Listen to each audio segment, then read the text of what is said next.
Welkom bij het jaarlijkse Sportgala Friesland.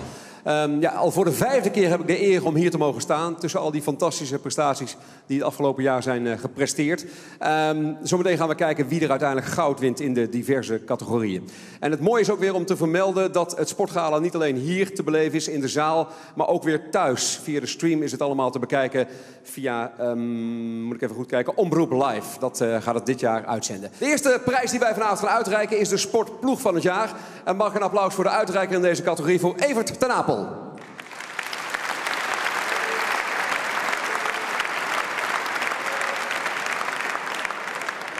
Jarenlang commentator bij de NOS. Welke sport heeft hij eigenlijk niet verslagen? Inmiddels is hij commentator bij Fox Sports.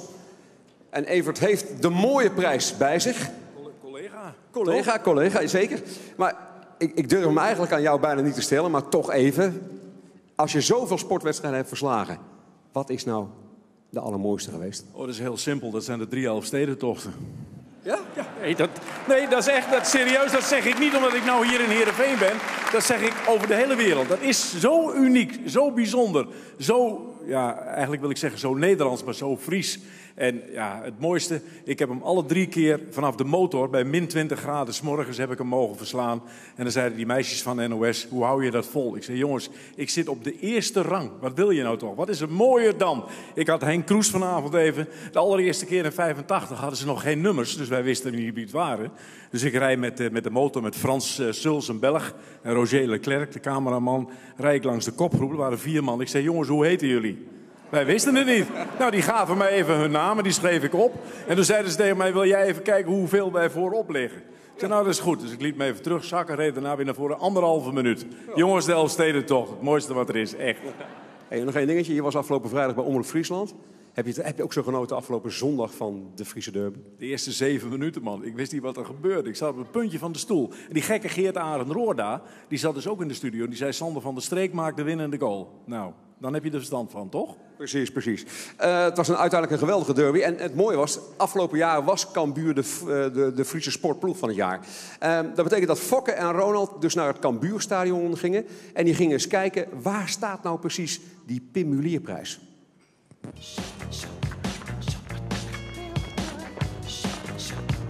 Hey Ronald, we gaan nu toch naar Cambuur omdat hij vorig jaar de prijs van de beste sportploeg heeft gewonnen. Ja, nou dan kunnen we deze prijs wel even bekijken. Dan kunnen we ook gelijk even voetballen.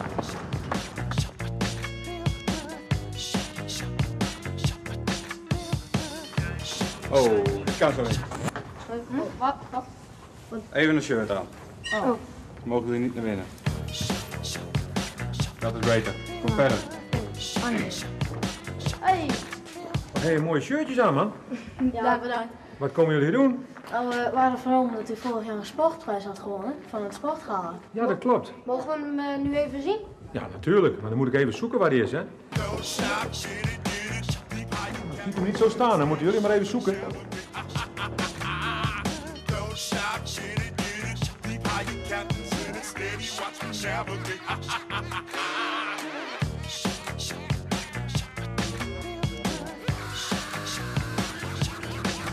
Ik heb het. Nou, kijk er maar eens goed. Vorig jaar zag hij er toch wel een klein beetje anders uit. Ja, ik zal je eerlijk vertellen. We hebben een directeur, Gerald van der Belt. Daarom hebben we hem ook weggestuurd. Die, als hij telefoneert in zijn kamer, dan voetbalt hij altijd. En dan is boem, boem, boem. En toen schoot die bal een keer uit. Dat is echt gebeurd dus.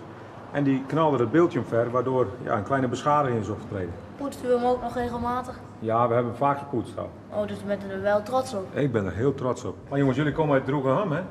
Ja. Dan ken ik wel een beetje vrije zeker? Jawel. Ga je hem even zin op de voetbal op het veld? Kimmel. Jawel. Kom maar even mee.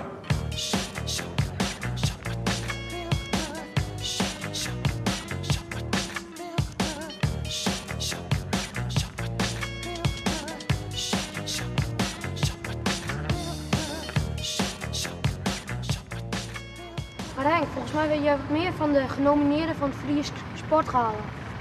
Ja, dat klopt. En ik ben benieuwd wie het geworden zijn, hè? Ja. Dus ik zal ze bekendmaken. Nou, dit is wel terecht. De 3 genomineerden voor de sportploeg van het jaar zijn de volleybaldames van VC Sneek, de shorttrack mannen en het schaatsteam dames ploegenachtervolging. Nou, ik denk 3 fantastische ploegen. En vecht er maar om, veel succes. En het is een prachtige prijs om te krijgen namens Cambuur. Veel succes verder. Oh jeetje. De sportploeg van het jaar 2014 op het Sportgala van Friesland. De shorttrack mannen.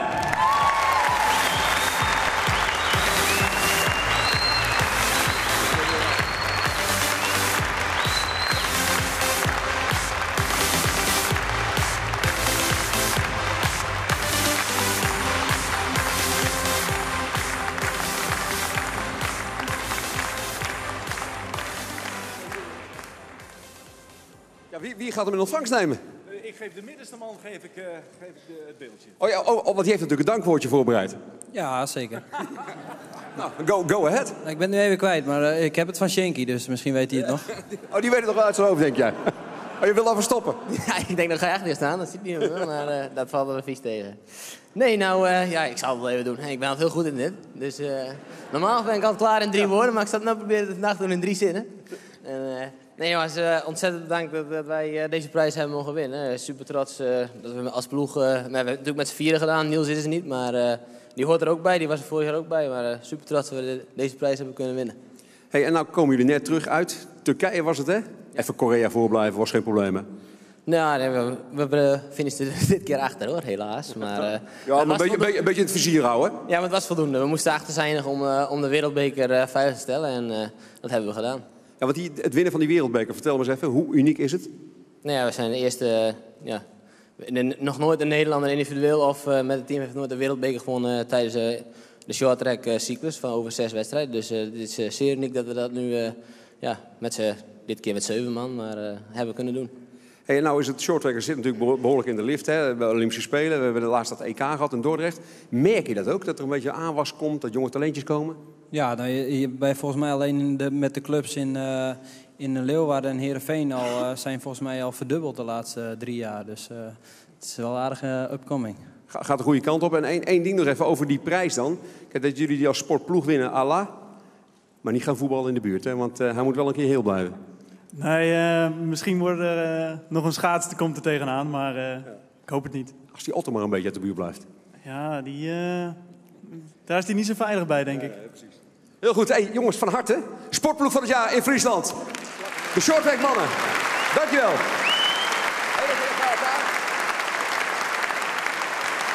Evert, dankjewel voor het uitreiken van deze prijs. Goed. Dankjewel, mannen. De kop is eraf. En wij gaan meteen door met de volgende categorie. En dat is de categorie Frieske Sporter. Mag een applaus voor de uitreiker Jillert Adema.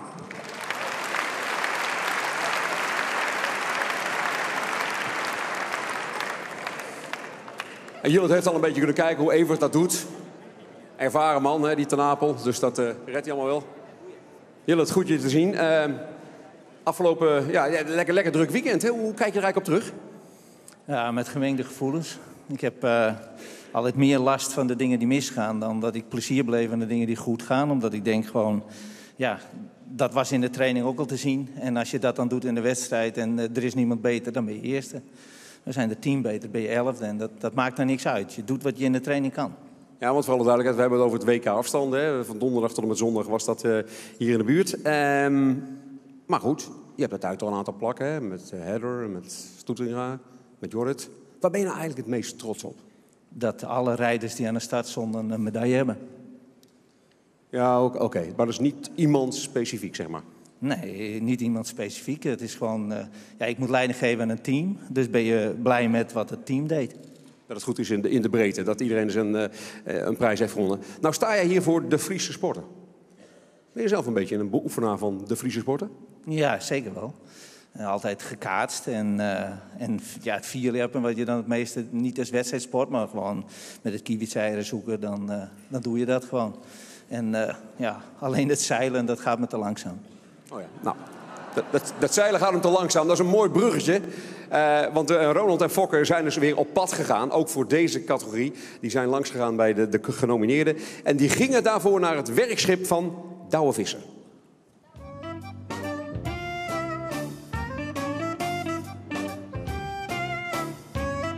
Hey jongens, goeiedag. Hoi. Hoi. Wat een mooi bootje. Bedankt. Zelf gemaakt? Ja. Oké.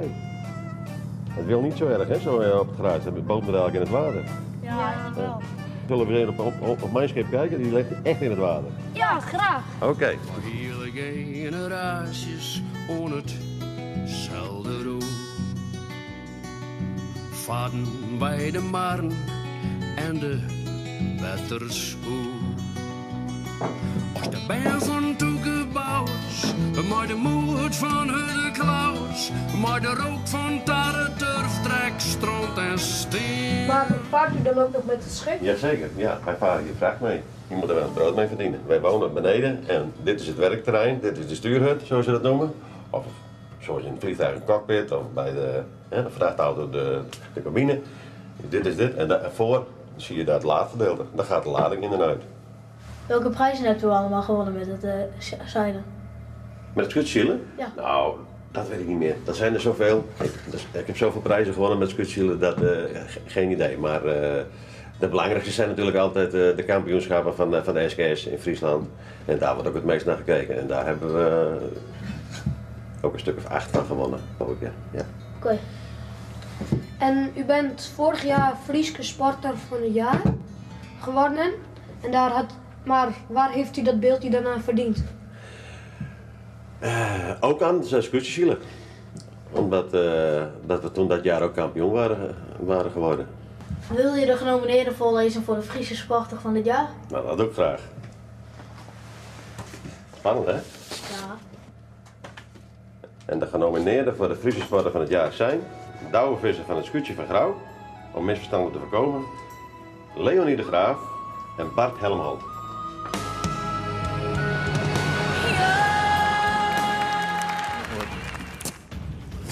Het ligt mij niet, hè? Jawel, nee, dat gaat juist heel goed. Nee, ik kan er helemaal niks van. Dan moet ik even de bril op. Zeg maar. Tjik, dan moet dat zo kleine lettertjes.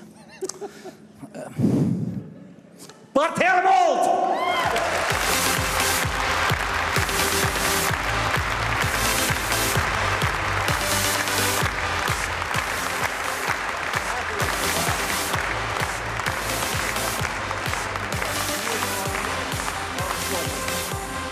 Gefeliciteerd, Bart.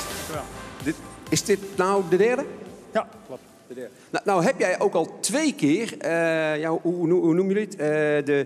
De zilveren pols gewonnen. Hè? Dat betekent dat je 3 keer achter elkaar een pakt. Zit er nog een derde keer in voor die zilveren pols? Nou, ik heb gezegd 2018 NK Burgum, dan is mijn afscheid. Dus dat is nog 4 seizoenen. Oh, dan moet het lukken. Zou nog een keer kunnen. Ja. Hey, en jij hebt nu het Friese record staan, hè? Alle tijden. Wat is het? 21,42 meter. Zit daar nog verbetering? Ja, het is een Nederlands record trouwens. Maar nee, natuurlijk zit er verbetering in. 22 meter moet je kunnen springen. Ja, dat gaat misschien zelfs wel dit jaar gebeuren? Dat zou zomaar kunnen. Ja. Hey, geef me een mooi prijs. Waar laat je trouwens al die prijs? Heb je een speciaal kamertje waar je ze allemaal neerzet? Nee, ze staan beneden op een kast naast de zilveren polsen. Dus. Oké. Mooi plekje dus. Ja. Hou hem heel en geniet er weer van. De Friese Sporter, Bart, gefeliciteerd. Oh.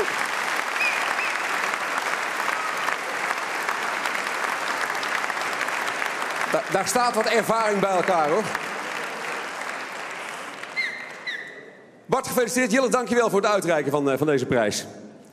En dat betekent dat wij doorgaan met een wat andere prijs. We hebben het natuurlijk hier over topsportprestaties die worden geleverd. Daar gaat een groot gedeelte van dit gala over. Maar waar zouden we zijn zonder de breedte sport? Daar gaan we het nu even over hebben in het kader van de Sportstimuleringsprijs. Ja, en om al vroeg te beginnen met sporten zijn natuurlijk scholen zeer belangrijk. Dat daar goede gymlessen worden gegeven met natuurlijk ook veel plezier tijdens die gymlessen voorop. Want ja, kinderen kunnen zich dan beter ontwikkelen en misschien staan ze hier in de toekomst wel als talent. En treden ze in de voetsporen van Bart of misschien wel van Epke of van Shinky, je weet het maar nooit. Wij gaan laten zien waarom sport op basisscholen zo belangrijk is. We nemen u even mee naar OBS de Slingertouw hier in Heerenveen.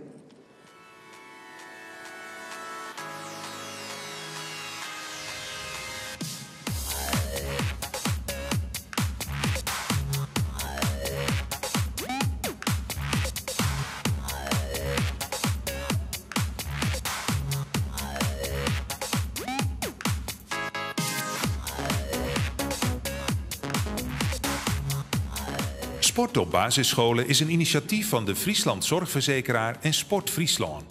Sport op basisscholen verbetert de kwaliteit van de gymlessen en laat kinderen kennis maken met gezonde voeding. Samen met gemeente en het onderwijs zorgt Sport op basisscholen voor vakleerkrachten en voedingsprogramma's op basisscholen in Friesland. Als vakleerkracht probeer ik kinderen op te voeden met een gezonde leefstijl. Een middel om die gezonde leefstijl goed bij kinderen te laten landen is goed bewegingsonderwijs. Door Sport op basisscholen is de inzet van een vakleerkracht gegroeid van 7% naar meer dan 50%. Steeds meer kinderen ervaren de voordelen van goed bewegen. Het accent wat wij altijd binnen de gymlessen eigenlijk hebben is ieder kind moet kunnen meedoen. Ieder kind moet op zijn eigen niveau kunnen deelnemen aan alle lessen. En daarnaast is het denk ik heel belangrijk dat kinderen vooral bewegen heel erg leuk vinden. Want als kinderen meer bewegen, dan voelen ze zich beter, kunnen ze zich bij andere vakken ook beter concentreren, kunnen ze beter samenwerken en nemen ze eerder de stap naar een sportclub. Nou, net zoals bij taal en rekenen is het natuurlijk zo dat je ook kinderen hebt in de gymles die ook wat extra hulp nodig hebben. En dankzij Sport op basisscholen is er nu een programma ontwikkeld, dat heet Sport op basisscholen extra. Doordat het programma er is, hebben wij de ruimte en de expertise om kinderen die dat extra setje nodig hebben, extra hulp te bieden. Naast de lessen bewegingsonderwijs is het natuurlijk zo dat een gezonde leefstijl meer is dan alleen het bewegen. Door Sport op basisscholen zijn er nu ook voedingsprogramma's ontwikkeld, zoals Lekker Fit Friesland en Mama Masha. Mama Masha die komt dan langs met een foodtruck en leert kinderen vervolgens koken op een gezonde wijze. Nou, dat zijn natuurlijk fantastische aanvullingen om kinderen compleet op te voeden met die gezonde leefstijl.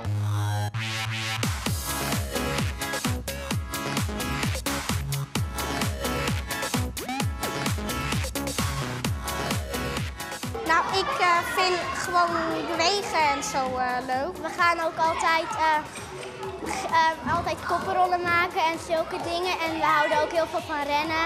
En dan kun je al je energie kwijtraken. Als je de hele tijd thuis zit, dan ga je een beetje dikker worden. En dan ga je steeds meer eten. Alle kinderen in beweging. Jong geleerd is oud gedaan. Een gezonde levensstijl is het fundament voor een gelukkig, gezond en actief leven. Wij hebben nu de kans om hier op de basisscholen door goed bewegingsonderwijs aan te bieden, kinderen te motiveren om te gaan sporten en te bewegen. En de zaken als overgewicht kunnen aanpakken. Daarom Sport op basisscholen. Maak een applaus voor Diana Monussen.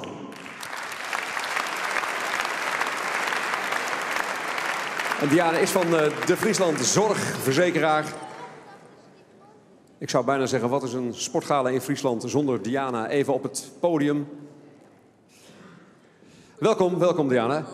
Ja, bijna wat we hier zagen, de boodschap, het stimuleren van sporten, dat is een beetje waar het allemaal om gaat. Hè? Ja, daar gaat het om. En we hebben hier al een paar jaar met elkaar gestaan. En ik heb het nog even nagekeken, 2011, 7%. Hè? En nu 51. 30.000 kinderen worden nu bereikt, mensen. Dat is fantastisch. Ik mag vandaag toevoegen, 20 gemeenten. Nou, ik ben er wel heel trots op. Dat is al ongelooflijk wat je inderdaad bereikt hebt. Wat krijgt nou zometeen de winnaar? De winnaar die krijgt natuurlijk de estafettestok. Want we zijn nog niet klaar. Hè. We zitten nu boven de 50%, maar we willen naar de 100. Dus het moet doorgegeven worden. En die krijgen ook een cheque van €1000 te besteden aan een sport- of een spelelement op school. En ze kunnen natuurlijk ook gebruik maken van de truc van Mama Masha. En dat alles met het oog op de toekomst en preventie en mensen gezond blijven, dat begint heel erg jong. Het is een behoorlijk pakket. Het is een gewilde prijs. Ja. De Sportstimuleringsprijs. Dus zullen wij samen met Diana maar eens kijken naar de genomineerden. Wie geeft de leukste gymles op school?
en heren. Dat zijn dus de genomineerden voor deze prijs. De Sportstimuleringsprijs van het jaar. Wat zijn nou de criteria waar jullie al een klein beetje op gelet hebt voordat de mensen konden gaan stemmen? Nou, er was samenwerking, plezier en originaliteit. Dus er was een echte goede vakjury. Die hebben dat heel zorgvuldig afgewogen. En het mooie is, ik kan nog zeggen, er zijn dus heel veel stemmen uitgebracht voor de Sportgala. 14.000. En dit is de categorie waar de meeste stemmen zijn uitgebracht. 2200, dus het zegt wel iets. Ja, we hebben hier te maken met een zware winnaar. Ja, dank jullie wel. En ik zag net, toen ik op het toilet was, zag ik een paar meisjes. En die vroegen, weet u het al? Ik zei, ja, ik weet het al. Wilt u het al zeggen? Nee, ik wil het natuurlijk nog niet zeggen. Dus ze vinden het heel spannend. Ja, nou, maak hem. We hoeven het niet over de film te hebben, hè, waar Jille het net over had, hè? Nee. Om de spanning op te bouwen. Nee, die film, daar hoef ik niet zo nodig heen. Oké. Liever naar een andere film. Maar we gaan het eventjes toch spannend maken. Want ik zie hier 2 dingen staan.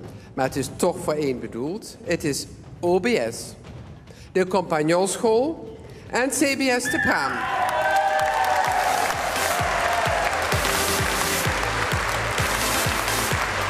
Ja, en wie moet er dan het podium opkomen? Gefeliciteerd. Hartstikke bedankt. Hartstikke proficiat. En aan wie geef ik weer van jou dan? Nou, dankjewel. Proficiat. Ja, dankjewel. Ja, kom er even bij staan, hier in het licht. Nou ja, eerst even de eerste reactie. Ja, hartstikke leuk natuurlijk. Super, zijn we heel erg blij mee. Nou, was het vorig jaar, hebben jullie natuurlijk ook al een beetje gewonnen. Jullie hebben nu dan samen het gewonnen, maar toen werd er een fun basket veldje. Hoe ziet dat eruit? Nou, hartstikke mooi. We hebben een veldje met de Stichting Stoer hebben dat gecreëerd. En de kinderen zijn er ontzettend blij mee. En al enig idee wat jullie met deze €1000 gaan doen? Nou, toevallig heb ik deze week wel even besproken met de beide directeuren van de scholen. Wat als? Ja, stel je voor dat we het winnen. Het zou weer kunnen voor het plein. Misschien dat we in de gymzaal iets gaan doen. Misschien dat we het voor de Koningsspelen gaan gebruiken. Dus we hebben nog niet iets vast, maar wel wat ideeën al. Nou, heel mooi. Blijf er lekker een beetje over dromen. Mooie prijs. Geniet ervan. Kom er even bij elkaar staan voor de foto. Winnaar van de Sportstimuleringsprijs. Kijk eens aan.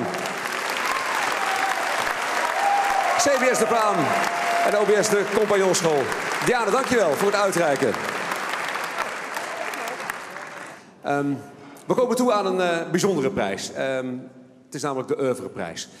Een bijzondere prijs, zei ik al. Dat is namelijk een prijs die niet door u wordt verkozen, maar door een vakjury in samenwerking met de provincie. En het rijtje winnaars is fantastisch. Afgelopen jaar hadden we Richard Schuil, maar Adje Kuller-Deelstra heeft hem gewonnen. Jeen van den Berg, Its Postma, Rintje Ritsma, Jan Ikema, allemaal hele mooie winnaars.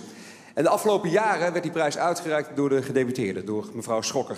En daar zijn we mevrouw Schokker zeer dankbaar voor. Zeker omdat zij ook ervoor heeft gezorgd dat dit sportgala is geworden wat het nu is. Om al die Friese sporters in het zonnetje te zetten. Dus daarom veel dank aan mevrouw Schokker voor de afgelopen jaren. Dit jaar zijn wij zeer vereerd dat deze prijs, de Oeuvreprijs, zal worden uitgereikt door de commissaris van de Koning. Mag een applaus voor John Jorritsma.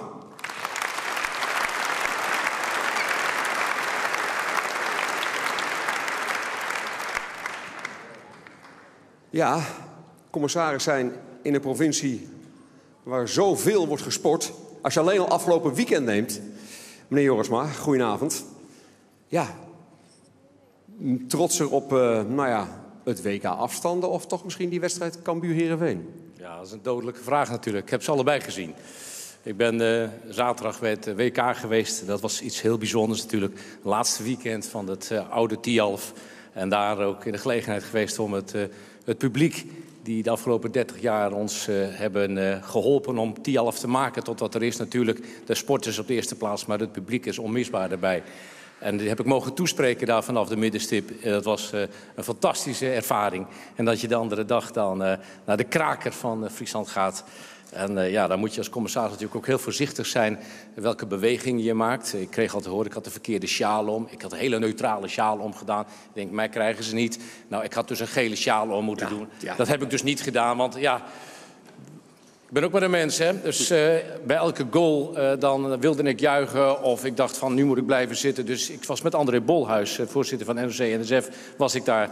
En ik zei tegen André, dit is het mooiste wat je hier in Friesland kunt meemaken. Hier wordt tegen elkaar gevochten. Maar op het moment dat deze ploegen individueel buiten de provincie spelen, dan zijn we ook allemaal weer voor die individuele ploeg. Dus het was echt een meesterlijk mooi weekend.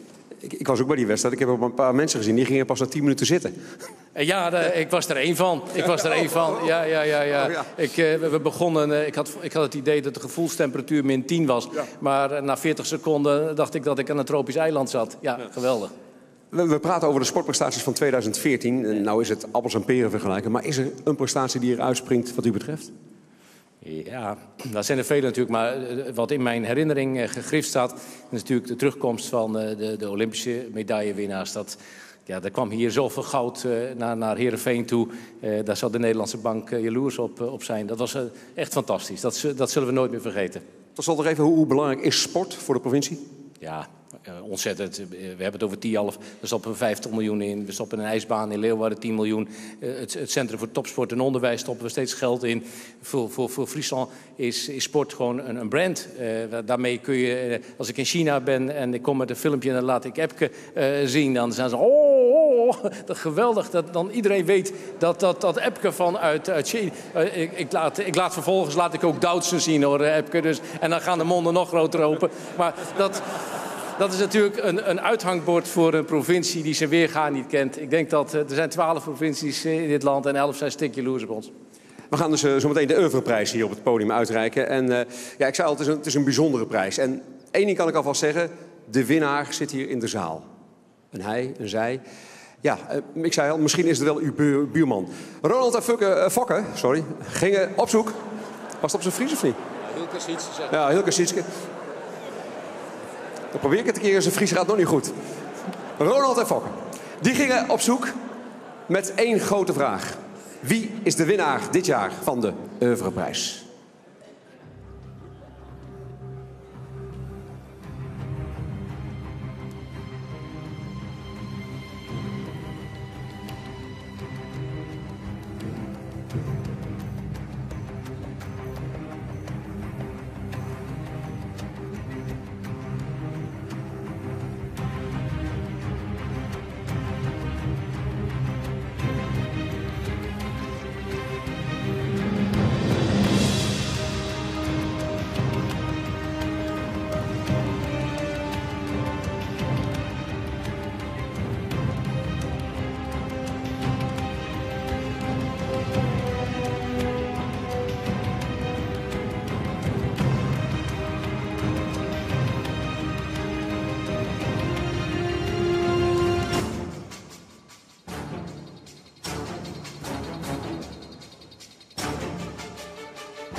Een theater in Heerenveen is het decor van dit spel.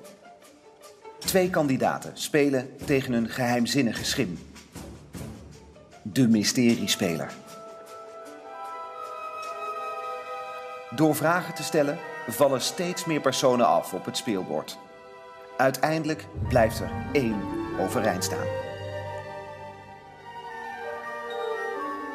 Wie is de winnaar van de oeuvreprijs? Mystery Player. Is de winnaar een teamsporter? Ja.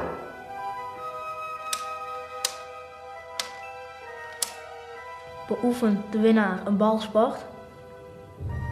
Ja.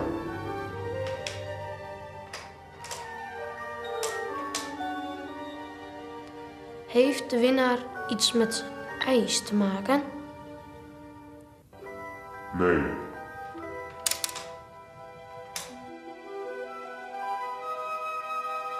Beoefent de winnaar meerdere sporten?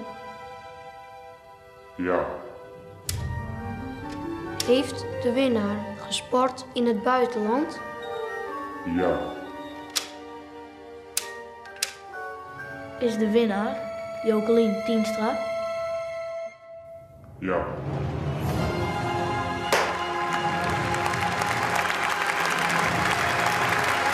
winnaar van de Europrijs, Jokelien Tienstra.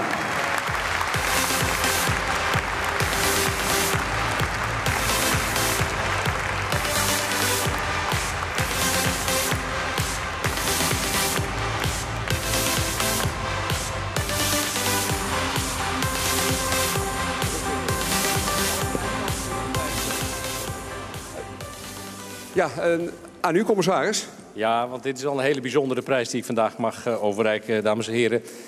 Jokelien die krijgt die prijs natuurlijk voor haar... Ja, het is een oeuvreprijs. 176 interlands heeft zij gedaan in de handbalsport als doelverdediger. Het is een vrouw die meer interlands heeft gespeeld dan Johan Cruijff, Gullit en Van Basten bij elkaar. Dus in die zin is het al heel bijzonder. Maar wat ik zo ongelooflijk bijzonder vind, dat zij een multisporter is. Zij is in Friesland natuurlijk ook bekend als de kaatskoningin. Die heeft natuurlijk ook furoren gemaakt hier in deze provincie, in het gebied van kaatsen. Maar wat ik helemaal zo bijzonder vind, dat is het karakter wat zij toont. Dat zij in 2008 met toch heel veel fysieke problemen, na een ongeval, een operatie, een hersenoperatie, toch zoveel kracht en performance uitstraalt. Dat ze blijft gaan voor de sport, dat ze blijft gaan voor het overwinnen van ziektes op zichzelf. Nou, dat is een sporter puur sang die niet alleen die handbalsport, dat kaatsen altijd heeft gedaan, maar ook de kracht heeft getoond om zelf altijd maar positief de wereld tegemoet te kijken. En daarom is het van mij een grote eer om haar de Oeuvreprijs 2014 te mogen overhandigen. En ik weet zeker namens jullie allemaal.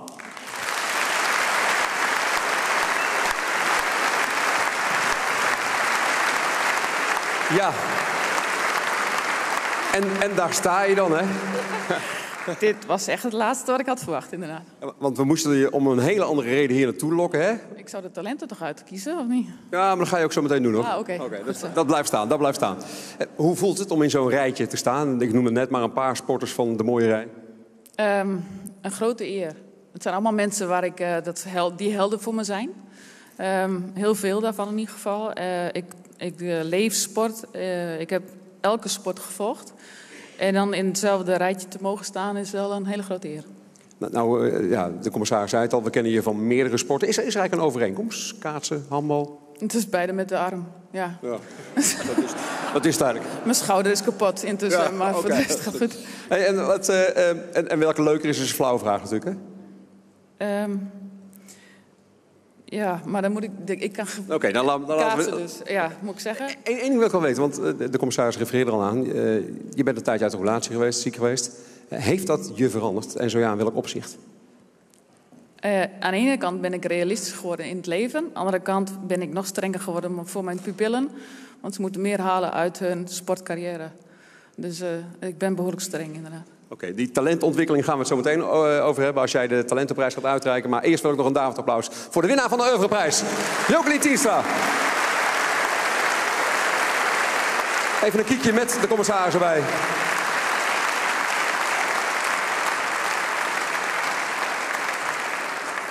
En geniet van de prijs. We zien je straks terug op het podium, Jokelien, voor de talentenprijs. Dankjewel, commissaris, voor het uitreiken van deze prijs. En wij gaan meteen door met de gehandicapte sporter. Dat is de volgende prijs die wij gaan uitreiken op dit podium. En de uitreiker is in dit geval Foppe de Haan.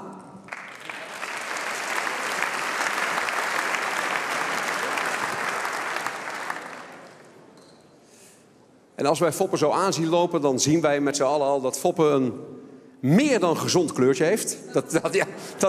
Dat valt dan toch meteen op, Foppe. Welkom. Net terug uit Zuid-Afrika, heb ik begrepen. Ja. Wat heb je daar gedaan? Ik heb trainers getraind. En ik heb mijn vrouw meegenomen, dus we moesten ook op vakantie. Even. Foppe, dat moet je heel anders vertellen. Dus, zo kun je toch straks niet thuiskomen? Dat is toch... Nee, dat is ook zo, maar... Nou goed, ik zal het anders zeggen. Ik heb 10 dagen trainers getraind in Pretoria bij 2 clubs. Orlando Pirates, dat is echt een club midden in Soweto. Dat is echt fantastisch. En een club, dat is een wat andersoortige club, Supersport. Dat is een club van de televisie. Nou ja, die mensen die probeer ik wat van mijn ervaring en kennis over te geven. En dat is gelukt, hè? Natuurlijk is dat gelukt. Nou ga je zo meteen deze prijs uitreiken namens Sport Friesland. Ja. Waarom doe jij dat vanavond?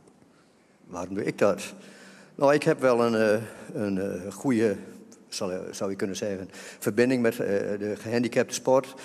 We hebben een eigen fonds, het Foppenfonds, en dat maakt zich voor een groot gedeelte druk om kinderen die op een of andere manier een beperking hebben, toch in beweging te krijgen. Nou ja, dat is ons tot dusver aardig gelukt. Nou, daar ben ik eigenlijk wel heel trots op. En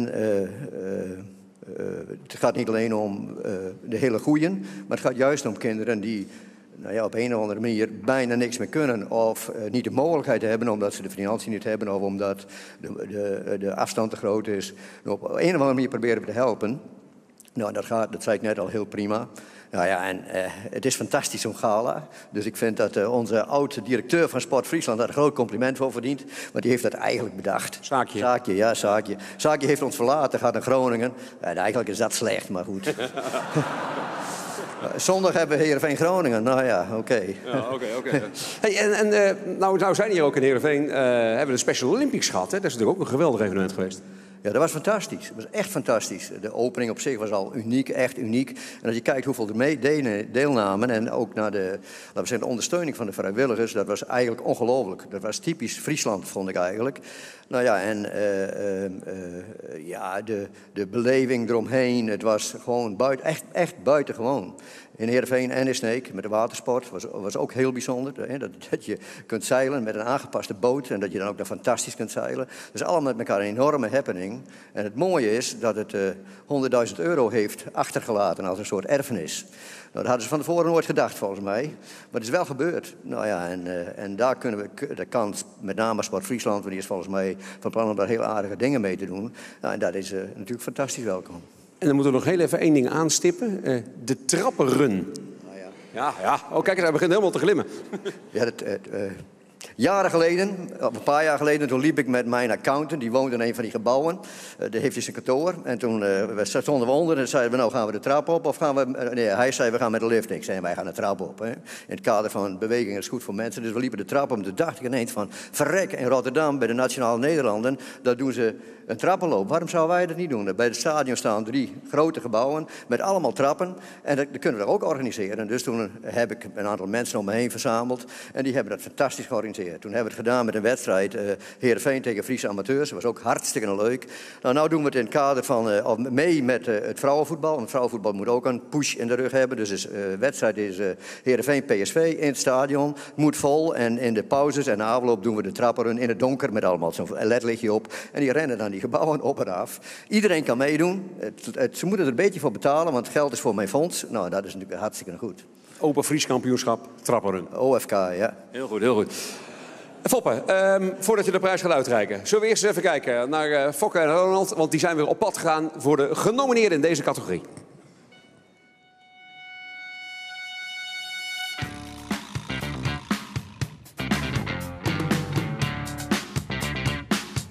We zijn op weg naar de genomineerde gehandicapte sporter van het jaar. Ze weten niet erbij gaan komen. Verrassing!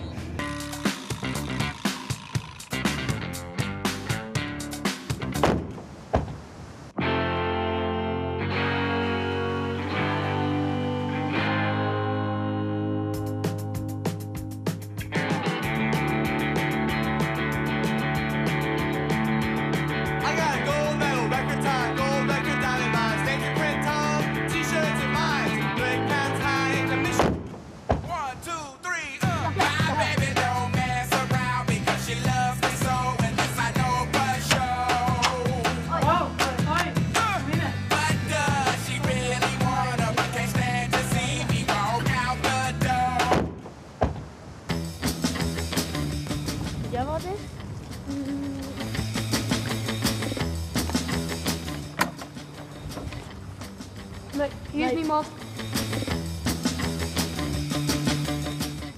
Oké, volgende beurt.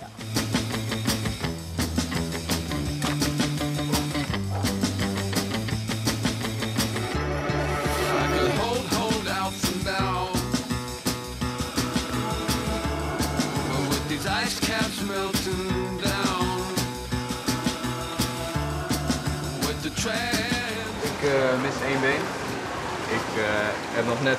Ik heb mijn knie nog, dus niet helemaal. Ik ben linkszijdig spastisch en verlamd door een hersenbloeding. En dat houdt in, spasme houdt in dat ik door verkeerde aansturing in de hersenen vaak ongecontroleerde bewegingen maak met mijn arm en mijn been. Doordat ik te vroeg geboren ben, heb ik spastische diplegie en daardoor zijn mijn spieren heel erg stijf en strak. En daardoor kan ik ook niet zo lang lopen. Wat voor invloed heeft het op jou en je sport? Nou, gelukkig heb ik wel heel vroeg leren paardrijden en lukt het ook allemaal, maar daardoor kan ik wel veel minder hulp geven en gaat het rijden ook minder makkelijk. Maar ja, tot nu toe gaat het wel heel erg goed. Hoe meer ik doe of hoe langer een inspanning duurt, hoe erger de reactie wordt. Dat is wel vervelend. Het is vervelend, maar dat is juist wel het allerleukste om daarmee wel de beste te kunnen zijn.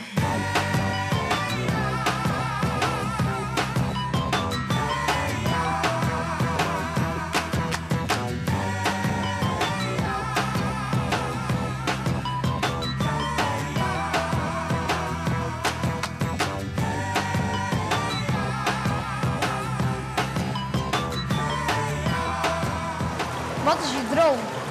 Ja, goud halen op Rio. Dus, kort maar krachtig.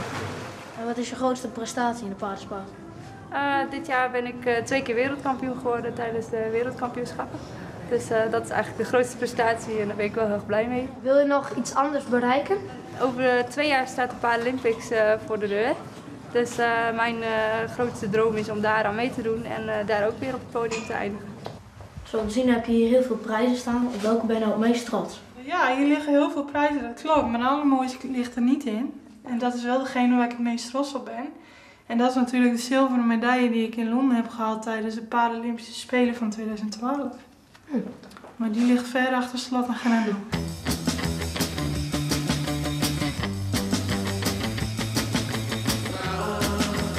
Come on, little cabaret. Standing in a hurricane. Your brains are bored like a refugee from a house that's burning. And the heat waves coming in rain.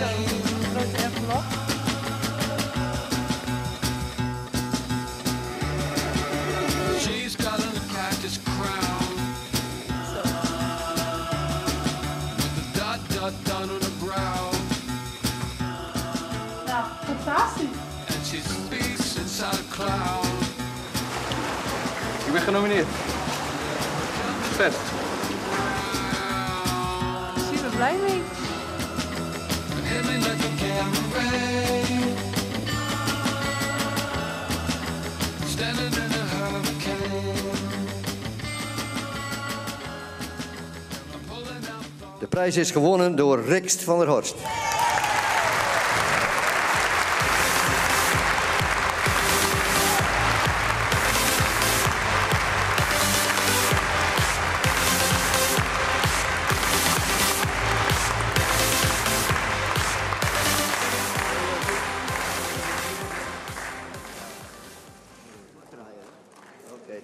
Gefeliciteerd ook. Nou weet ik allereerst, Foppe, hier heb je de prijs. Ik ga hem via jou, ja.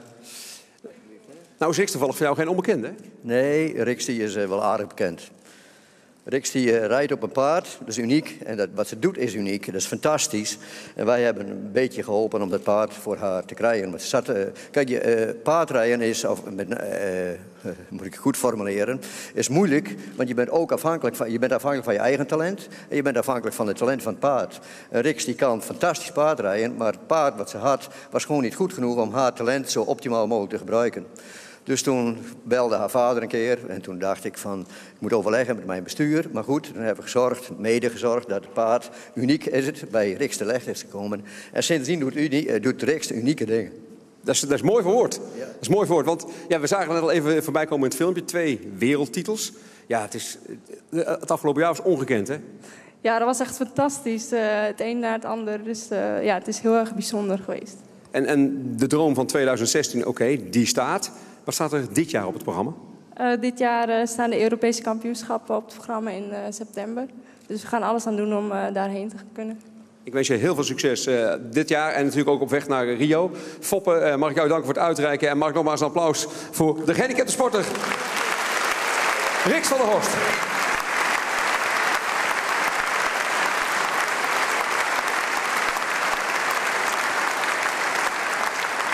En om nogmaals even aan te geven over wat voor topsporters we praten. Olivier, die ook genomineerd was in deze categorie, deed afgelopen jaar ook mee met de valide sporters bij het Friese kampioenschap.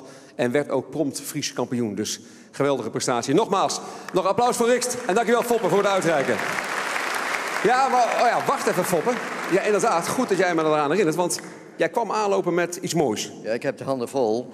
Maar de Sport Friesland heeft een kalender gemaakt met alle hele mooie foto's van de gehandicapte sporters in Friesland. Dus, en het mooie is dat ik jou die mag aanbieden, Rix, dus je krijgt nog wat. En eigenlijk is het nog leuker dat jullie allemaal na afloop zo'n kalender krijgen. Het is een beetje laat, maar het is nog bijna 3/4 van het jaar. Hè? Precies. Ja. Precies. Iedereen is een kalender. Dankjewel, Foppe. Dankjewel, Rix. De volgende categorie is het sporttalent van het jaar.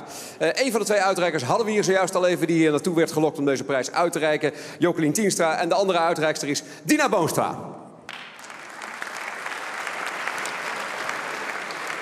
En Dina is algemeen directeur van de NDC Mediagroep. We gaan het sowieso met Jokelien even hebben over talentontwikkeling. Want ze zei al, ze was een stuk strenger geworden voor de talenten. Ja, moet je toch eens even vertellen. Hoe streng ben jij dan tegenwoordig, Jokelien? Nou, ik werk op het NOC-NSF, Papendal. En daar heb ik 23 meisjes tussen de 15 en 18, 19. En ik heb een paar regels en daar moet je aan houden. En als je daar niet aan houdt, dan merk je dat snel. Goed. Ja. Je mag wel bij ons komen. Ja. Ja, streng. Ja, ik hoor het, ik merk het. Ja, als voorbereiding op een topsportcarrière in het buitenland moet je toch echt wat leren nog. Ja. Heel goed. En je zei al, want eigenlijk ben je ook een klein beetje veranderd daarin. Dus vroeger keek jij er ook wat anders tegenaan? Ja, ik ben ook best wel aardig. Ik bedoel, als ze een probleem hebben, dan kunnen ze bij mij ook uithuilen. Dat is geen enkel probleem. Ja. Maar goed, als het mot, dan mot het, hè? Als het mot, dan mot het, ja. Heel goed, heel goed. We gaan even naar Dina, want ik zei al, van de mediagroep, daar valt ook de Leeuwarder Courant onder. Hoe belangrijk is sport voor jullie? Nou, dat is verschrikkelijk belangrijk. En natuurlijk vooral op maandag merken wij ook dat mensen nu zelfs een nieuw soort abonnement graag willen hebben. Van de vrijdag voor cultuur, de zaterdag voor alle dikke bijlagen en het nieuws. En dan speciaal ook wel voor maandag de sportbijlagen. Het is echt heel erg belangrijk. Welke sporten zelf geïnteresseerd? Nou, ik durf het bijna niet te zeggen, maar ik heb altijd gehandbald. En zelfs bij dezelfde club kwamen we net tot de conclusie. Maar ik durf mij niet te meten met het niveau van Vokelien. Nou, dan ga je zo meteen de prijs uitreiken aan het sporttalent. Ja, zijn er overeenkomsten, zou ik bijna zeggen, tussen het talent, het jonge talent, in relatie tot het werk? Ja, nou, wij staan als mediasector natuurlijk voor grote veranderingen. In ons geval van print naar online. En daar zijn wij natuurlijk ook op zoek naar die talenten die omslag kunnen maken. En ik hoop dat we dat ook in de toekomst met mensen die nu opgeleid worden door het Friesland College en door de NHL, dat we mensen hebben die het vak van print, maar gecombineerd met alle nieuwe mogelijkheden in de nieuwe media, dat we die mensen naar ons toe kunnen halen. En nou ja, daar ben ik nu ook mee bezig om te kijken of we daar talenten van die opleidingen naar ons toe kunnen halen. We hebben het dus over talenten. En we zien al een paar keer onze razende reporters voorbij komen. Onze 2 jonge talentjes. En we zijn heel benieuwd. Ja, lef hebben ze, maar zijn ze ook creatief?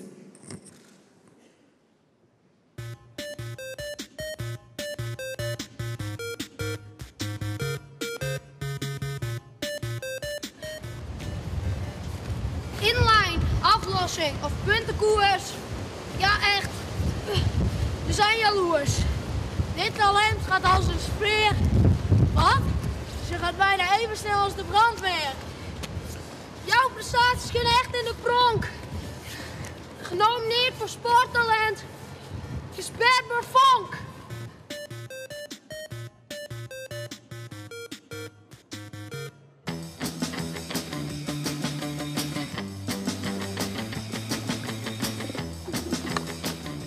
Dit talent heeft de wind altijd in de zeilen. Ze ligt voor op de anderen, met mijlen.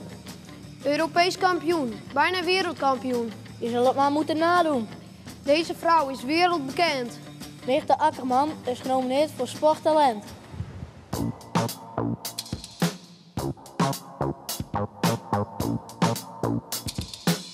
Landelijk de beste, maar ook Europees. vandaag is het altijd een race. Wind mee of wind tegen is geen probleem voor haar. Ze rijdt de top snelheden naar elkaar. Heel snel tijd rijden. Dus wat ze doet, genomineerd voor Sporttalent, is Aafke Zoet. Ja! De genomineerden in de categorie Sporttalent zijn Mirte Akkerman, Aafke Zoet en Berber Vonk. Zijn ze dus, dames en heren. Geef een applaus. Berber Vonk dus. En u ziet daar de prestaties staan van Berber van het afgelopen jaar. Nog even kijken wat de andere genomineerden hebben gedaan. Want kijk, Berber heeft een behoorlijke erelijst. En dan gaan we nog even kijken naar de prestaties van Mirte. Of eerst Aafke. Kijk aan. En ik kan alvast zeggen, dames en heren, dat de winnaar in deze categorie, u heeft allemaal kunnen stemmen, 1,1% verschil met de nummer 2. Dus zo close is het geweest. Ja, en dit zijn de prestaties van Mirte. Nou, 3 topgenomineerden. Is er een rolverdeling tussen jullie gemaakt? Wie wat gaat doen? Ik moet zo snel mogelijk de dingen openmaken, heb ik gehoord. Om maar niet over bepaalde films te beginnen. Nee. Laten we niet over die film praten. Het sporttalent van dit jaar, of van 2014, is Aafke Zoet. Ja.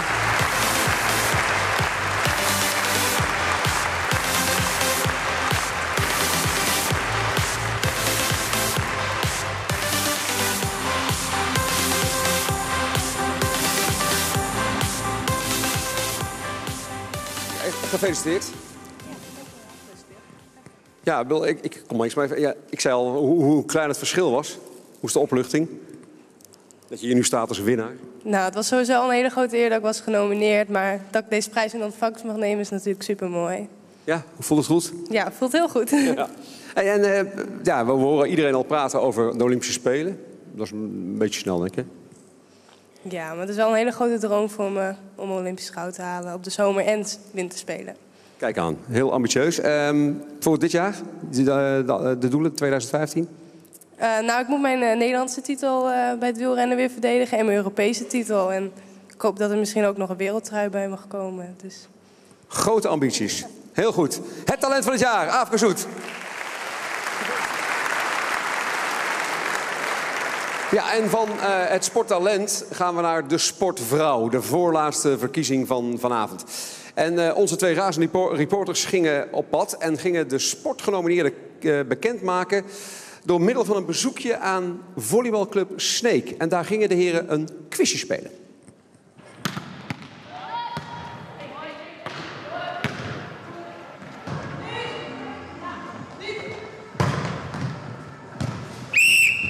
Quiz time, ladies.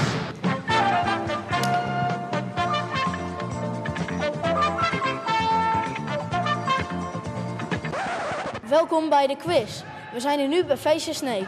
Jullie gaan zometeen 3 sporters raden die zijn genomineerd voor Sportvrouw van het jaar. Door middel van 3 tekeningen per sporter. Als jullie weten wie de sporter is, rennen jullie zo snel mogelijk naar de toeter en blazen jullie erop. En dan geef je het antwoord.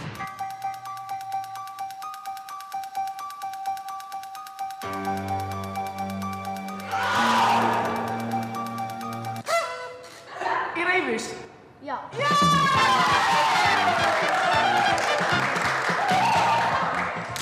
En dit zijn de tekeningen van sporter 2.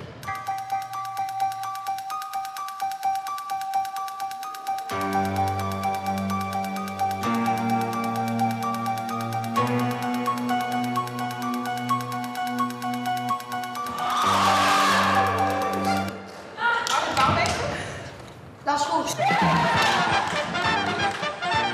En dit zijn de tekeningen van de laatste sporter.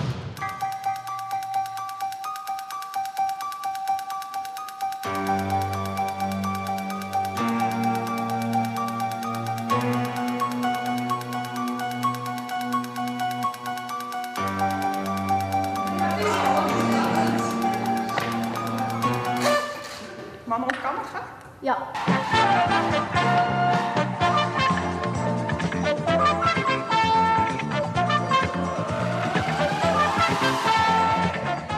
sporters zijn genomineerd voor Sportvrouw van het Jaar. Irene Wust, Manon Kamminga en Marit Bouwmeester.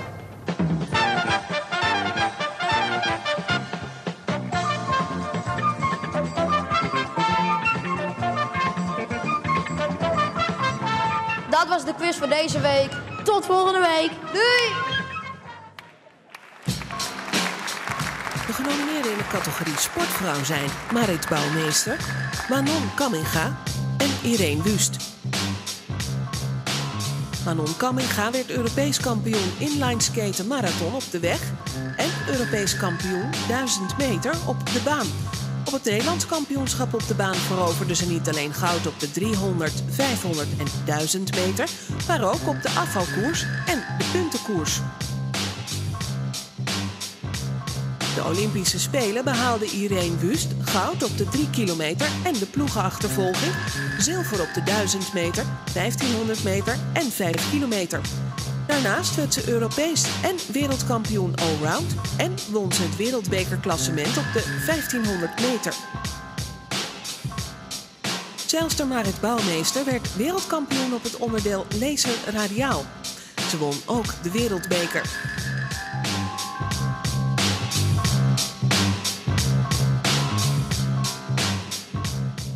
Wie wordt de sportvrouw van het jaar? De uitreiker werd geboren in Leeuwarden. Hij is stand-up comedian, hij is cabaretier en bovenal ook televisiepresentator. Mag ik een applaus voor Jan-Jaap van der Wal.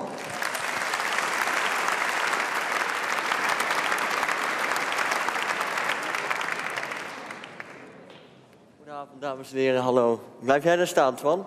Ik blijf staan. Ja? Lieve dames en heren, wat ongelooflijk fijn om hier weer te mogen zijn in Friesland in een kerk. 2 dingen ter verduidelijking voor deze avond alvast. 50 Shades of Grey is een licht erotische film die vaak ter sprake komt vanavond. Dat is geïnitieerd door Jillet Anema. Ik wil wel even aangeven hoe dat komt. Er zijn vandaag beelden opgedoken uit de Elfstedentocht 1985. Waarbij Jillet Anema, toen nog onbekend, geïnterviewd werd.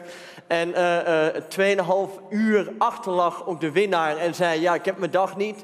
Wat echt wat een fantastische relativering is. En de reden waarom hij vandaag over 50 Shades of Grey begon, dames en heren, is omdat in 1985 tijdens het interview hij opeens zei: vanaf mijn bekken voel ik eigenlijk niks meer. En vandaag, 30 jaar later, is dat eindelijk voorbij. Dus daarom dat hij... Ja, goed.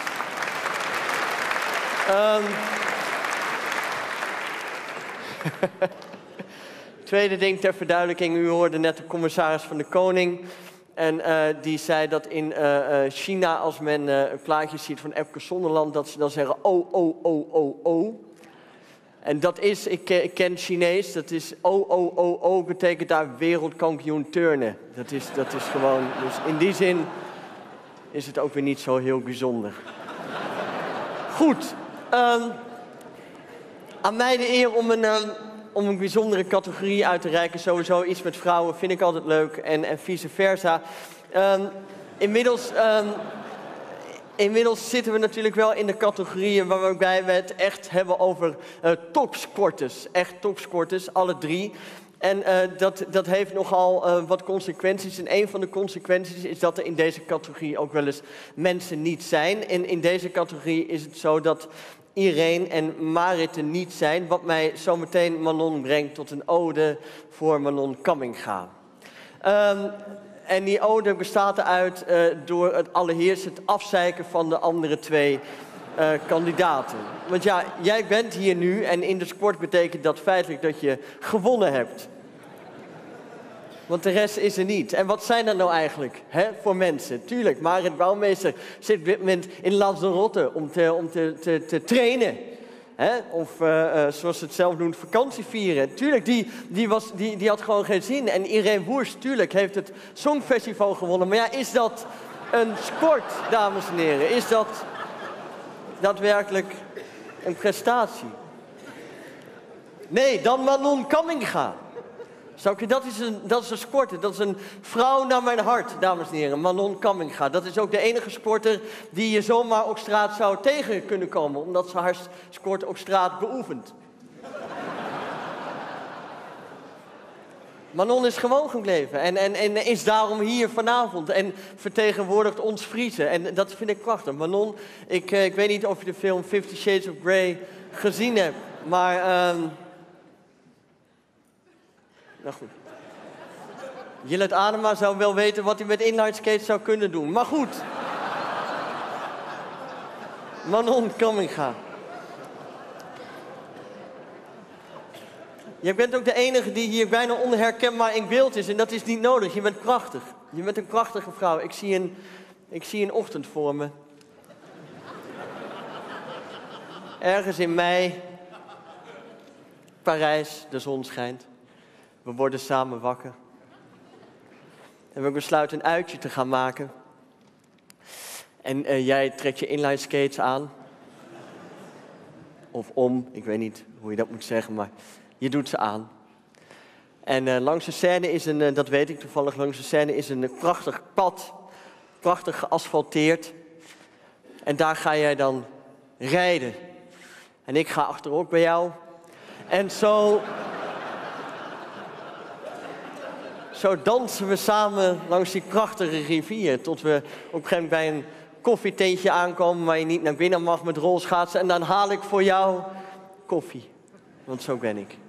Dat is wat ik voor me zie. Maar goed, over tot de orde van de avond, dames en heren. Ik mag uitreiken de sportvrouw van het jaar. En ondanks dat er twee niet zijn, zullen ze ons toch horen. Moet je dan altijd zeggen. Dat is natuurlijk onzin. Horen ons niet, we zitten in de kerk. Maar goed, maar goed, daarover later meer. Dames en heren, oh, is dit echt met lichtchase? Zeg maar, lichtchase. Dames en heren, lichtchase. Dat is een woord wat je als Hazeslip niet te vaak moet uitspreken. De sportvrouw. Voor mij is het Manon Kamminga, dames en heren, dat u dat maar weet. De sportvrouw van het jaar 2014. En hier kunnen we ook mee leven. Is Irene Wüst, dames en heren.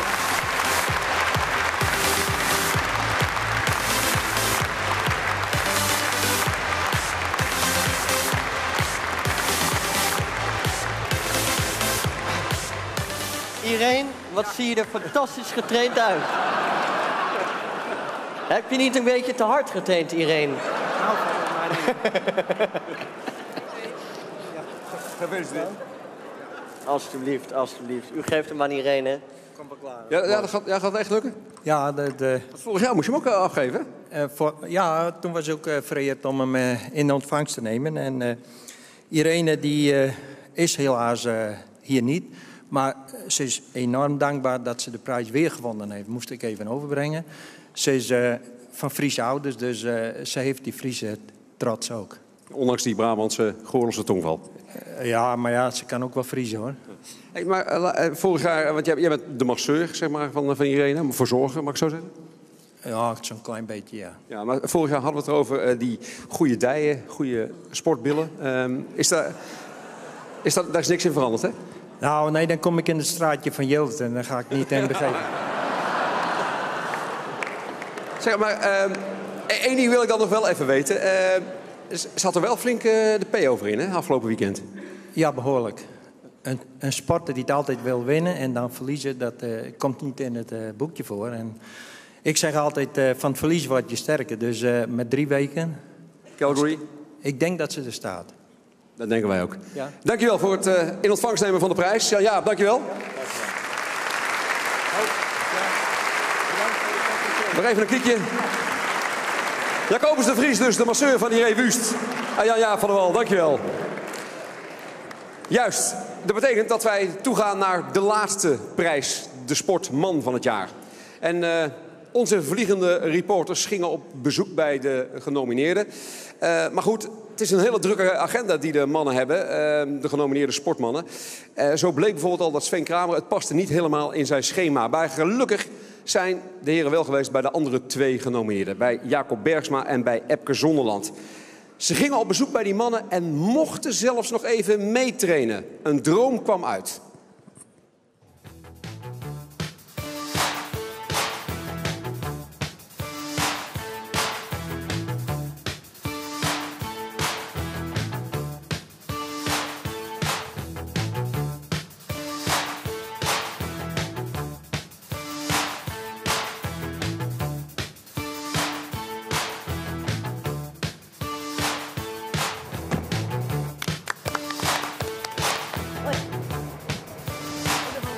Even.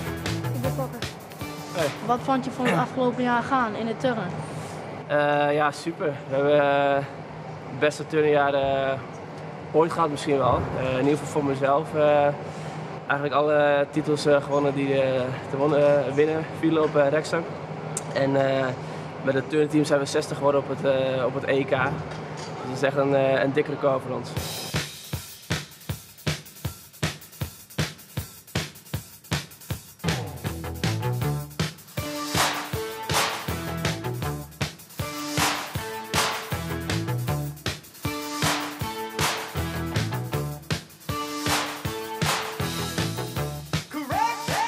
Wat is je snelste baantijd? Dit thuis. Op welke afstand? Dat is een hele mooie afstand. Oh ja, 5 kilometer heb ik, is mijn snelste tijd 1:14, nog wat geloof ik. En op welke ben je het meest trots? Ja, Olympisch goud is wel het ultieme wat je kan winnen op de lange baan. Zeker. Ja, volgend jaar is heel belangrijk. Dan kunnen we ons kwalificeren voor de Olympische Spelen. Dus ik hoop dat we dat voor elkaar krijgen. Als het liefst met een heel team. Maar in ieder geval als individu. Ik ben blij ook een marathon schaatsen. En als het een natuurreis is, dan begint mijn hart sneller te kloppen. En we kennen allemaal de Elfstedentocht. Dus die zou ik ook graag willen winnen. Nou, we hebben nog één ding voor jou. Alsjeblieft. Kijk eens, een gouden envelop. Ja. Even kijken wat jullie nu hebben gedaan. Kijk eens. Nominatie voor Sportman van het jaar 2014. Top, dankjewel. Nou, gefeliciteerd. Bedankt. Gefeliciteerd. Goed, nou, we hebben niet voor niets dit aangetrokken. Zouden we ook nog even mogen turnen? Tuurlijk.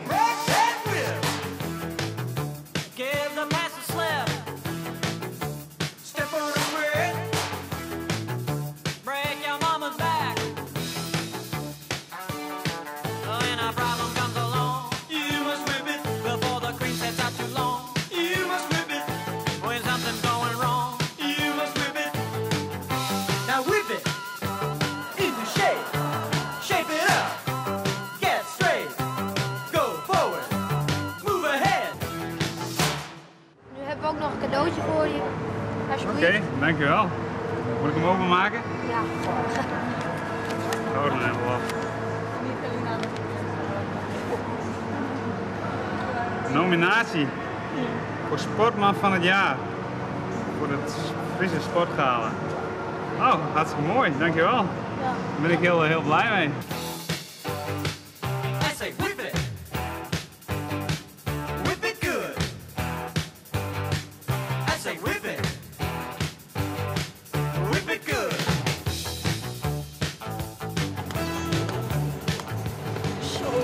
Was dat echt hard?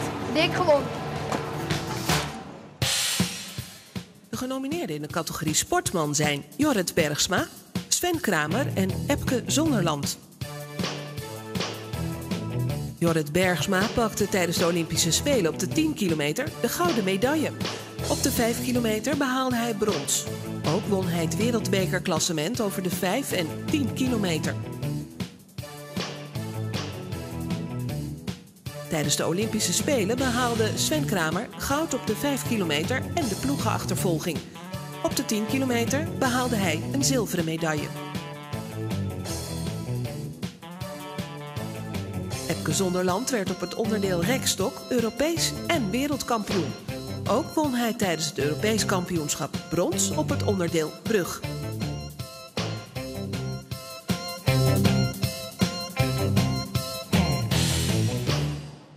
Wie wordt er Sportman van het jaar 2014? De uitreiker werd geboren in Drachten. Hij is voormalig CDA-politicus en werd ook bekend als spindokter van premier Jan-Peter Balkenende. Mag u applaus voor Jack de Vries.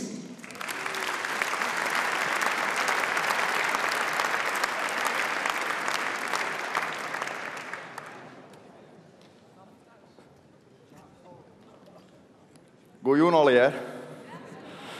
Het is voor mij vanzelfs een grote eer dat ik hier steen mij. Want er staan alle mensen die hebben wat mij sport. Dus aan het begin van de joen zei de meester tegen mij, wat maak je hier? En toen zei ik ben van een lemmer. Oh, dan heb je zeker een vacuüm voor wie de winnen maakt. Nee, want ik ben trots op al die mensen die we hier joen schoen hebben. Friesland. En nu schakel ik even over in het Nederlands, want wat u moet weten is dat deze uitzending live wordt uitgezonden door Omroep Friesland en dat mijn Melissa nu thuis zit te kijken. En zij meldde mij net, ga toch alsjeblieft niet in het Fries praten, want dan kan ik het niet volgen. En ik werd tijdens een geweldig gala in Leeuwarden afgelopen jaar gevraagd om deze prijsuitreiking te mogen doen. En toen wist ik nog niet welke categorie ik zou mogen presenteren. En dan is het natuurlijk een geweldige eer als je dan opeens de categorie Sportman van het jaar mag doen. Maar ik wist toen natuurlijk nog niet wat het leidend thema van de hele avond zou worden. En waar natuurlijk de vorige spreker geweldig verhalen kon houden over vrouwen, heeft men ongetwijfeld in de organisatie gedacht, daar moeten we Jack niet voor vragen. Ja, maar ja, zo heb ik dan toch wel de laatste en de hele bijzondere categorie Sportman van het jaar. En er zijn vanavond al geweldige dingen gezegd over het belang van sport voor gezondheid en opvoeding. We hebben prachtige beelden gezien ook van mensen die met een handicap kunnen sporten. De enorme voorbeeldfunctie die de sporters hier vanavond allemaal kunnen hebben op de jongeren om te gaan sporten. Die dan geïnspireerd raken om die sport ook te gaan doen. Maar er is ook nog een ander element. We hebben het hier over 2014. En 2014 was natuurlijk niet het beste jaar in nationaal opzicht. Dat gedoe met die economische crisis, al die nieuwe ellende in de wereld. U heeft vast wel hetzelfde gevoel als ik regelmatig heb als ik 's avonds naar het journaal kijk. Van wat een gedoe allemaal. Is er dan echt geen goed nieuws? En dat is ook zo'n prachtig element van sport. Dat sport, en zeker de mensen die hier vanavond zijn, je die momenten bezorgen dat je thuis op de bank zit, ook al ben je zelf helemaal geen geweldige sporter. Dat die mensen daar op dat internationale podium ons als Nederlanders, ons als Friezen, momenten bezorgen van een nationaal gevoel, een Fries gevoel en een stukje optimisme. En de twee mannen die hier vanavond zitten, want Sven is er inderdaad niet, zijn daar wel een toonbeeld van. Dat jullie ons in 2014 momenten hebben bezorgd, dat we dachten van wow, wat een prestatie die je daar neerzet. En je moet ook iedere keer maar weer de doorzettingskracht en inzet hebben om het weer te doen naar alles wat je al hebt bereikt. En dat wij dan met trots naar jullie zitten te kijken als het dan toch weer lukt. Dat je dan allemaal concurrentie hebt en dat je denkt van ik moet er nog een stapje bij doen, er moet nog weer een element bij. En van gaat hij het doen, gaat hij dat risico nemen? En ja, hij doet het. En iemand die een kei is in het marathonschaatsen, die dan ook even, ik ga die afstand er ook nog even bij doen. En dan even ook op zo'n Olympische Spelen het dan ook volstrekt waarmaakt. En dan ook de sportiviteit en de bescheidenheid van beide mannen. In ieder interview wat ze geven. En ook die beelden die je ziet. Altijd toch even het woordje van waardering voor de concurrentie. En afgelopen week zagen we natuurlijk dat prachtige beeld dat je zat te applaudisseren, Jorrit, bij de 5 kilometer. Gewoon ook het succes van de ander gunnen. Kortom, mensen om trots op te zijn. Voor ons als provincie Friesland. Trots vanuit Nederland. En dankbaar zijn we jullie voor de momenten die jullie ons hebben bezorgd in het jaar 2014 en nu alweer in 2015 en met alles wat er nog komen gaat in de komende jaren. Kortom, een grote eer en ook een belangrijk moment om hier nu deze envelop open te mogen maken. Er was iemand die tegen me zei van ja, je moet eigenlijk even naar het toilet gaan en hem dan toch even openmaken zodat je weet wat erin zit. Dan kun je er iets beter op voorbereiden. Maar ik heb de hele avond achter de mannen daar mogen zitten en ik ben net zo zenuwachtig als zij, omdat ik geen idee heb wat er in deze envelop zit. Dames en heren, de sportman van Friesland voor het jaar 2014 is Epke Zonderland.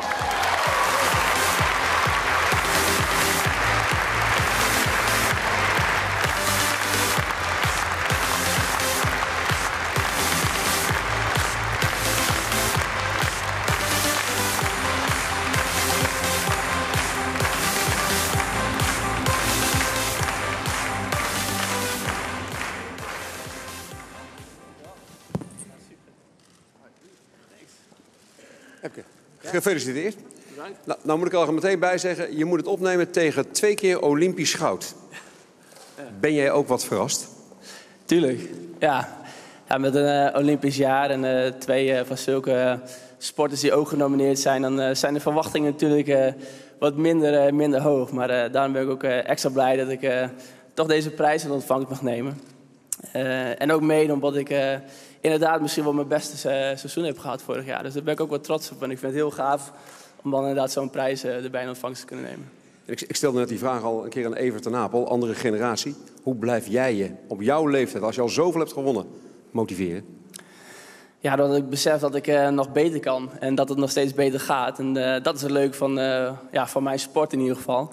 Dat ik de uitdaging zoek om nog beter te worden en nog betere oefeningen neer te kunnen zetten. En daar heb ik nog steeds heel veel plezier in. En als dan zo'n concurrent met weer een andere oefening komt, met weer een extra element, wordt Epke dan zenuwachtig?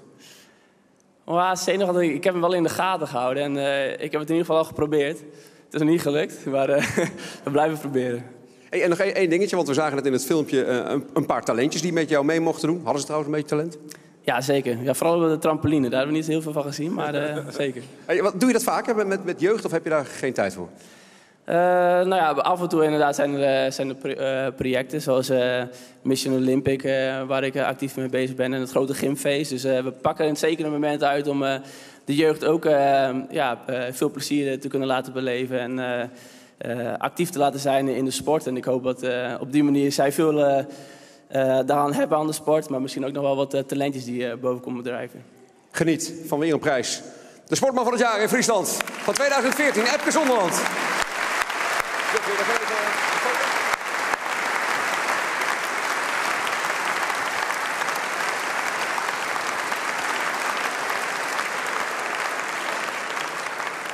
Ja, en ik kan er even nog bij zeggen dat de stemmers die kwamen niet alleen uit Nederland. Die kwamen dit keer ook uit Duitsland, Zwitserland, Indonesië, Australië en zelfs Mexico. Ook daar werd gestemd voor de winnaars van dit sportgala.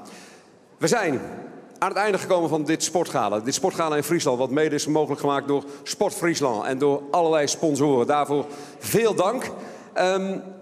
De kijkers bij Omroep Live, die het allemaal via de stream hebben gezien, ook dank voor het kijken en nog een hele prettige avond. Ik wil nog even 2 mannen kort in het zonnetje zetten. Ronald en Fokke, waar zitten jullie? Onze razende reporters zitten hier ergens in de zaal. Willen het liefst anoniem blijven. Daar zijn ze. Kijk, dames en heren, geef ze nog even een David applaus.